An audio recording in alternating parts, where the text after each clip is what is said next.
नमस्कार. पहिल्या परीक्षेला त्रितराचा कायदा आहे. या कायद्यामध्ये तीटचा कायदा आणि तिरकीचा कायदा असे दोन कायदे आहेत. आता तीटचा कायदा म्हणजे दिल्ली घराण्याचा कायदा आहे. कोणत्या घराण्याचा? दिल्ली घराण्याचा कायदा.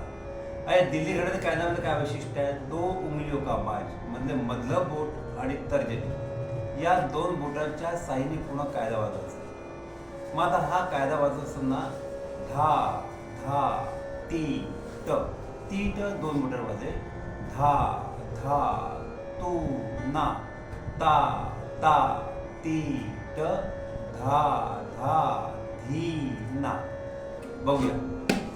धा धा ती ट धा धा तू ना ता ता ती ट धा धा धी ना. परत एकदा.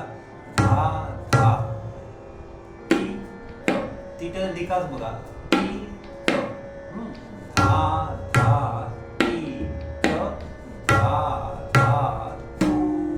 आता तू वाजवत असताना हा जो आपला तर्जनी आहे त्या तर्जनीच्या बोटाचा खालचा जो भाग आहे इथले या रेषा जी आहे ही रेषा किनारीवर आपल्याची म्हणजे हा बोट अलगद शाईवर लागतो तो ती वाजतो.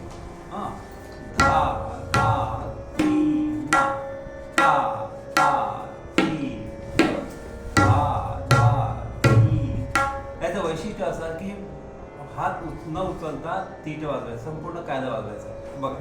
धा धा ती धा धा तू ना ता ता ती धा धा धी ना.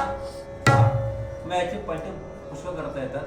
ते पट्ट्याचं सूत्र आहे, ते सूत्र नंतर व्हिडिओ सांगते. धन्यवाद.